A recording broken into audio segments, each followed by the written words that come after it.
नमस्कार मित्रों, मैं हूं डॉक्टर हरिनिवास। चैनल का नाम है संस्कृत साहित्य एवं संस्कृति। महाभारत। युधिष्ठिर फिर से वनगमन के लिए तैयार हो गए क्योंकि अर्जुन ने अपमान किया था।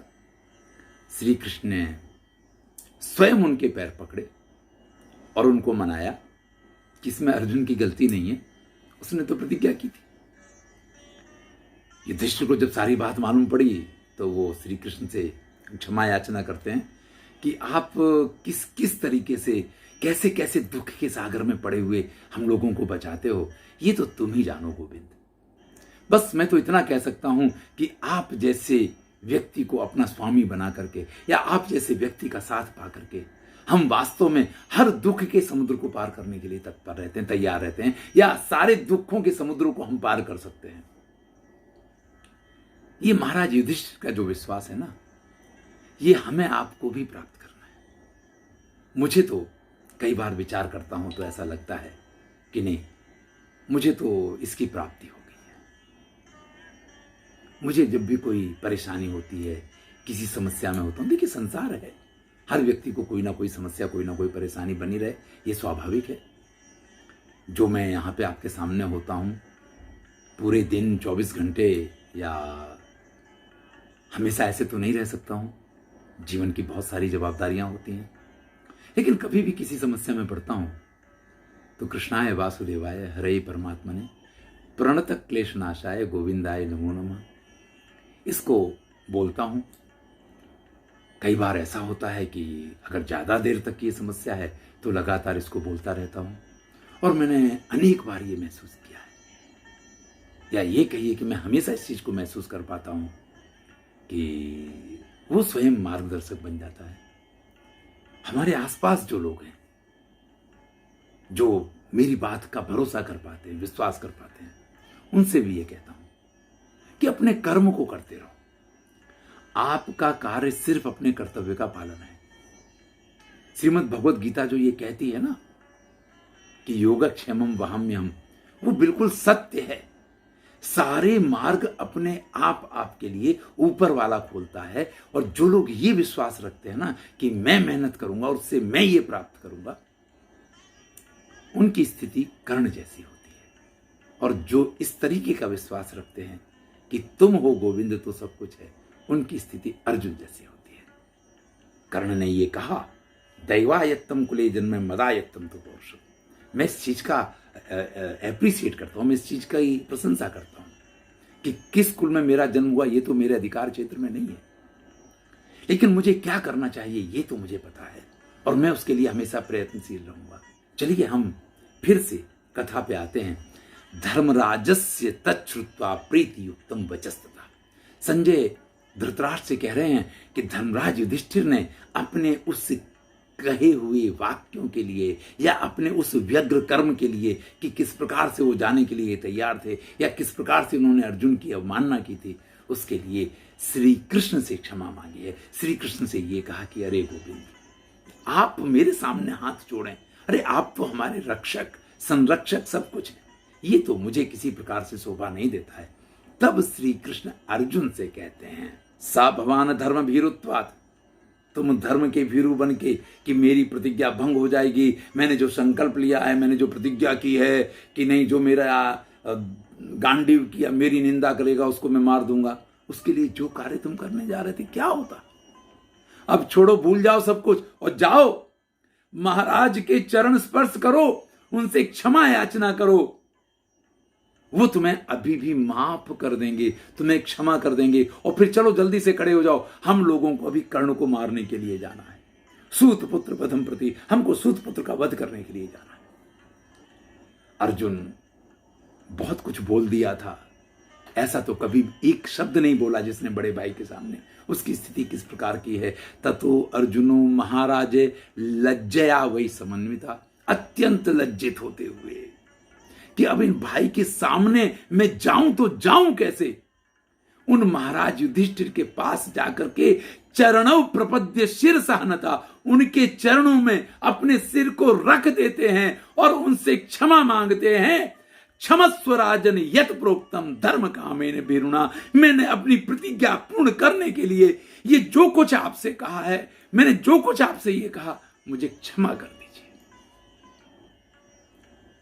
इधर युधिष्ठिर ने भी, अब तो उनको सब कुछ पता है, जब इस प्रकार से अपने चरणों में पड़ा हुआ छोटे भाई को देखा है तो उसको उठा करके अपनी छाती से लगा लेते हैं। समाश्लिष्य च सस्नेहम प्ररुदुतो महीपति। और रोते रोते युधिष्ठिर अर्जुन से कहते हैं, आपने राम और भरत के मिलाप की तो बहुत कथाएं सुनी, लेकिन कभी इस बड़े भाई और छोटे भाई के मिलन की कथा को सुनिए और इसको महसूस कीजिए, उस दिन आपको पता चलेगा। रुदितौ सुचिरम कालम भ्रातरौ सुमहाद्युति।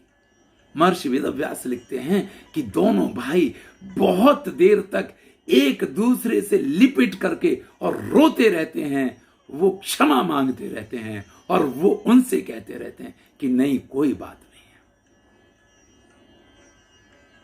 फिर युधिष्ठिर कहते हैं कि उस सूतपुत्र ने मेरे साथ क्या किया, मेरे ध्वज को काट दिया, मेरे रथ को तोड़ दिया, मेरी ये दुर्दशा कर दी, और मुझे जब ऐसा बना दिया तो मुझे एक ही बात दिमाग में थी कि कैसे भी आज कर्ण मरना चाहिए। जब तुम मेरे पास आए तो हे अर्जुन, मुझे ऐसा लगा कि तुम कर्ण को मार के ही मेरे पास आए होगे, और जब मुझे पता चला कि कर्ण को तुमने नहीं मारा है तो मेरे मुंह से तुम्हारी और तुम्हारे गांडीव की जो निंदा हुई वो मुझे वास्तव में नहीं करनी चाहिए थी, लेकिन मेरे दिमाग में जो कुछ चल रहा था उसकी वजह से ये सब कुछ मैंने तुमसे कह दिया। तब अर्जुन कहते हैं, सत्येन ते सपे राजन प्रसादेन तथैव च। मैं आज सत्य की, आपकी प्रसन्नता की, भैया भीमसेन की, अपने दोनों छोटे भाई यमाभ्याम चा महीपते, और दोनों अपने छोटे भाई नकुल सहदेव की सौगंध खा करके कहता हूं, यथाद्य समरे कर्णम हनिष्यामि हतोपिवा। या तो आज मैं रणभूमि में उस कर्ण को मारूंगा या उसके हाथों स्वयं मारा जाऊंगा। इसके अतिरिक्त अब मैं आपको दोबारा मुंह दिखाने नहीं आऊंगा। तब श्री कृष्ण अर्जुन से कहते हैं, बात कुछ ज्यादा लंबी हो रही है इसलिए बीच में, एवं चापि ही मे कामो नित्यमेव महारथा। अरे अर्जुन, मेरी भी हमेशा ये कामना रही है, मैं हमेशा इस सोच विचार में रहा हूं कि किस प्रकार से तुम कर्ण को मारोगे। देखिए, श्री कृष्ण ये जानते हैं कि द्रोणाचार्य को मारने के लिए हमारे पास धृष्टद्युम्न है, उनका जन्म इसलिए हुआ है। पितामह भीष्म को मारने के लिए शिखंडी है, उसने भी इसीलिए जन्म लिया है। लेकिन कर्ण को अगर मारना है तो अर्जुन के अलावा यह कार्य कोई नहीं कर सकता है, और किसी योद्धा को, अश्वत्थामा को या इन सबको मारने की आवश्यकता नहीं है। वो सारे जिंदा भी होंगे तो उससे कोई फर्क नहीं पड़ने वाला है। तो उन्होंने भी हमेशा इस बात का विचार किया है कि अर्जुन के हाथों कर्ण को कैसे मरवाया जाए या कर्ण को अर्जुन कैसे मार पाएंगे। तो कहते हैं, कथम भवान रणे कर्णम निहन्यादिति में सत्तमा। मैं हमेशा ये सोचता रहा हूं कि किस प्रकार से तुम्हारे हाथों कर्ण की मृत्यु हो। तो आज जब हम चलेंगे रणभूमि में तो उस कर्ण की मृत्यु अवश्य होगी। और फिर युधिष्ठिर से कहते हैं, श्रुत्वा ही अयम चैव त्वाम कर्ण सर पीड़ितम। इसने और मैंने दोनों ने जब भैया भीम के पास से ये सुना कि कर्ण ने आपको बाणों से बहुत घायल कर दिया है, तब मैंने ही अर्जुन से ये कहा था कि चलो पहले भैया के हालचाल जान लें और आपके हालचाल जानने के बाद हम कर्ण के साथ युद्ध करने जाएंगे। ये हमारा निर्णय था। और यहां जब हम आए और आपको इस प्रकार से सकुशल देखा तो हमें बड़ी सांत्वना मिली है। अब आप बिल्कुल निश्चिंत हो जाइए, अभी हम ये जा रहे हैं और अभी जाकर के कर्ण को मार के आएंगे। अब देखिए, श्री कृष्ण का कहना वो अलग बात है, लेकिन अर्जुन ने जब युधिष्ठिर से ये कहा था कि आज मैं प्रतिज्ञा करता हूं, आप सबकी सौगंध खाता हूं, या तो कर्ण मरेगा या मैं मरूंगा, तो फिर ये एक ऐसा वाक्य है कि युधिष्ठिर ये ही पार्थ विभत्सो माम परिस्वज्य पांडव। अरे अर्जुन, यहां आओ, यहां आओ। और फिर अर्जुन को खींच करके अपनी छाती से लगा लेते हैं। जो कुछ तुमने मुझसे कहा है उस बात को भूल जाना। तुमने मुझसे कुछ कहा है वो मैंने सुना नहीं, या तुमने मुझसे कुछ कहा ही नहीं है, क्योंकि तुमने जो कुछ कहा था उस बात से मैंने तुम्हें क्षमा कर दिया है। अहम त्वाम अनुजानामि, मैं तुमको अच्छी तरीके से पहचानता हूं अर्जुन, तुम कभी ऐसा कह ही नहीं सकते हो। और यह भी जानता हूं कि तुम कर्ण को अवश्य मार सकते हो। जाओ, मैं तुम्हें आशीर्वाद देता हूं। इसके साथ साथ मन्युम च मा कृथा पार्थे यन्मयोग तो सीधा, मैंने जो तुमसे कहा या तुमने जो मुझसे कहा है उस बात को कहीं पे भी दिमाग में मत रखना। देखिए, जब आप किसी अच्छे कार्य के लिए जा रहे हैं, जब आपको सफलता की जरूरत हो, चाहे आप इंटरव्यू के लिए जा रहे हो, चाहे आप किसी अन्य श्रेष्ठ कार्य के लिए जा रहे हो, तो आप जब घर से निकलें तो आप संपूर्णता प्रसन्न हो। जब व्यक्ति हंसता हुआ जाता है तो विजय के समाचार लाता है। जब रोनी सी सूरत बना करके, क्रोध में, आवेग में आकर के घर से किसी कार्य के लिए निकलता है तो असफलता के साथ ही वो वापस आता है, उसको कभी सफलता नहीं मिला करती है। ये पूर्ण विश्वास रखिए। इसलिए यहां अर्जुन रणभूमि के लिए प्रस्थान करें उससे पहले युधिष्ठिर पूरी तरीके से आश्वस्त होना चाहते हैं। तब अर्जुन उनके चरणों को पकड़ लेते हैं, फिर से उनको प्रणाम करते हैं और उनसे, बड़े भाई से आशीर्वाद प्राप्त करते हैं। फिर से अर्जुन को उठा करके अपनी छाती से युधिष्ठिर ने लगा लिया है, उनका मस्तक सूंघा है। जैसे जयद्रथ को मारने के लिए जब अर्जुन जा रहे थे तब उनके मस्तक को सूंघ करके विदा किया था, उसी प्रकार से आज धनंजय को युधिष्ठिर ने कर्ण को मारने के लिए विदा किया है। श्री कृष्ण रथ पे सवार हो गए हैं, अर्जुन भी उस रथ पे सवार हो गए हैं, उस रथ ने प्रस्थान किया है। श्री कृष्ण और अर्जुन जब चलते हैं तो मार्ग में बड़े शुभ शकुन हुए। हम कभी भी किसी अच्छे कार्य के लिए जा रहे होते हैं ना, तो बहुत से सगुन अपशकुन हमारे साथ जुड़े होते हैं, हम उन्हें महसूस करें या ना करें। लेकिन यहाँ हर जगह पे हमारे ये जो आचार्य हैं, चाहे वो महर्षि वाल्मीकि रहे हों, चाहे महर्षि वेदव्यास हों, ये लोग हमेशा इन चीजों का उल्लेख किया करते हैं। बड़े शुभ शकुन हुए हैं। फिर श्री कृष्ण अर्जुन का उत्साह बढ़ाने के लिए सब कुछ उनको बताते हैं कि किस प्रकार से भीष्म को मारा गया। सब जानते हैं कि शिखंडी ने भीष्म को मारा है, लेकिन अर्जुन को तो पता है कि भीष्म को किसके बाण लगे हैं। तो याद दिलाते हैं कि तुम भीष्म को भी मार सकते हो। अरे, अगर तुमने पूरी कौरव सेना को रोक के नहीं रखा होता तो धृष्टद्युम्न कोई द्रोणाचार्य को मार नहीं सकते थे। द्रोणाचार्य को धृष्टद्युम्न कब मार सके हैं? जब तुमने पूरी सेना को रोक के रखा है। ये बहुत बड़ा अध्याय है और इस पूरे अध्याय में श्री कृष्ण ने अर्जुन के मनोबल को बढ़ाने का काम किया है। उन्होंने सिर्फ और सिर्फ यही कहा है कि तुम ही एकमात्र ऐसे योद्धा हो जो कर्ण को रणभूमि में इस प्रकार से पराजित कर सकते हो। तुमने इस संसार के सभी योद्धाओं को पराजित किया है। और फिर ये भी याद दिलाते हैं कि द्रौपदी को कर्ण ने क्या कहा था, कैसे कैसे वाक्यों का उनके लिए प्रयोग किया और उनका बदला लेना है। कौन कौन सी ऐसी स्थितियां हैं जिन स्थितियों में कर्ण ने किस किस प्रकार से तुम्हारा बुरा किया है, वो सब कुछ याद करते हैं। और फिर कहते हैं अद्य हा कृतादीना विषण्णा त्वच्छरार्दिता प्रपतंतम रथात् कर्णम पश्यन्तु वसुधाधिपा। आज सभी राजा इस चीज को देखेंगे कि किस प्रकार से तुम्हारे बाणों से लहू लुहान होकर के और अपने रथ पे से कर्ण पृथ्वी पे गिरा है और इस पृथ्वी ने उसके खून का पान किया है। आज सभी राजा ये देखेंगे। और आज दुर्योधन जो है ना, कर्ण की मृत्यु के बाद आगे जीने की अपनी अभिलाषा को भूल जाएगा। आज तुम्हारा ये युद्ध जो है वो समाप्त होने की पराकाष्ठा पे पहुंच जाएगा। तब अर्जुन भी श्री कृष्ण से कहते हैं, और क्या कहते हैं ये ध्यान देना, त्वया नाथेन गोविंदे ध्रुव एव जयो मम। अरे गोविंद, आप जिसके स्वामी हैं ना, उसकी जय तो निश्चित है। प्रसन्नो यस्य मेद्यत्वम लोके भूत भविष्य कृत। अरे, आप जिस प्रकार से मेरे साथ इतनी प्रसन्नता के साथ बात कर रहे हैं ना, इस संसार में कुछ भी ऐसा नहीं है जो ना हो सके। त्वत्सहायो ह्ययम कृष्णे त्रिलोकान वै समागतान।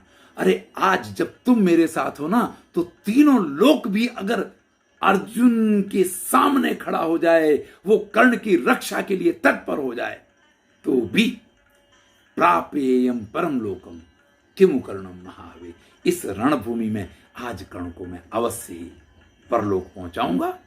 तो भैया, अपने ऊपर विश्वास रखना अच्छा होता है, लेकिन ईश्वर के ऊपर विश्वास रखना उससे भी अच्छा होता है, क्योंकि अपने ऊपर रखा हुआ विश्वास कभी सफलता दिला सकता है, कभी असफलता भी दिला सकता है। और जब कर्ण ने भार्गवास्त्र का प्रयोग किया था, तब अर्जुन को लेकर के श्री कृष्ण चले गए थे युधिष्ठिर के पास। बहुत बड़ी सेना का संहार हो गया। उन्होंने कहा ये चलेगा, मेरा अर्जुन चला जाए ये नहीं चलेगा। तो कई बार ऐसा होगा जीवन में कि ऊपर वाला जब आपके साथ में है, तो कहीं जहां आपको लगेगा कि यहां मुझे अवश्य सफलता मिलनी चाहिए थी, वहां आपको असफलता भी मिल सकती है। लेकिन अगर उसके ऊपर विश्वास होगा तो आप वहां पे घबराएंगे नहीं, कभी किसी भी प्रकार से आप असंतुष्ट नहीं होंगे, आपका मन व्यग्र नहीं होगा। लेकिन अगर सिर्फ अपने ऊपर विश्वास होगा तो ये स्थितियां कई बार आएंगी कि आप मानसिक रूप से टूट सकते हैं। इसलिए विश्वास ऊपर वाले का कीजिए। यहां अर्जुन श्री कृष्ण से ये कह रहे हैं कि आपके साथ रहते हुए मुझे किसी बात की चिंता नहीं है, और मुझे पूरा पूरा विश्वास है कि अभिमन्यु को मारने में जो कारणभूत रहा है, उस कर्ण को आज मैं नहीं छोड़ूंगा। आज अवश्य ही उसकी मृत्यु होगी। उस कर्ण की सहायता के लिए जो भी आएगा, आज उसको मार दूंगा।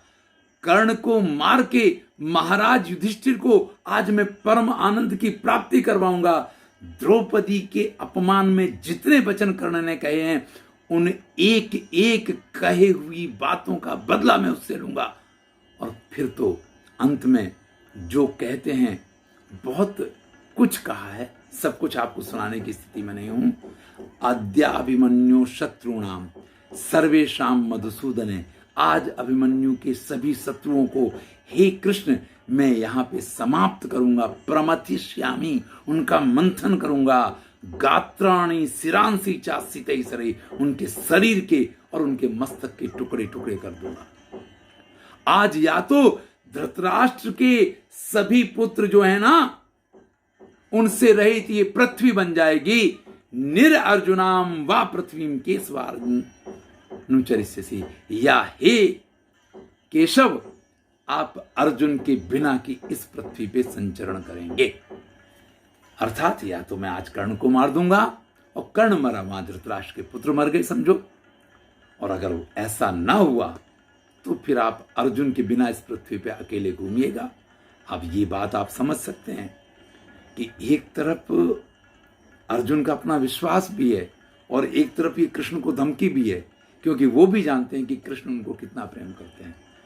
तो अब तो जो कुछ होना है वो तुम्हारे भरोसे पे तो है, लेकिन ये आपके ही हाथ में है। एक तरीके से अपनी बात में ये विश्वास भी व्यक्त करते हैं। चलिए, आगे का युद्ध कैसे होता है और अब कर्ण का वध कैसे होता है, इसको हम अगले वीडियो में देखेंगे, क्योंकि अभी तो कर्ण के पुत्र वृषसेन, सुषेण, इन सब का भी वध होना है। आनंद लीजिए और मित्रों के साथ शेयर कीजिए। धन्यवाद। मैं हूं डॉक्टर हरिनिवास।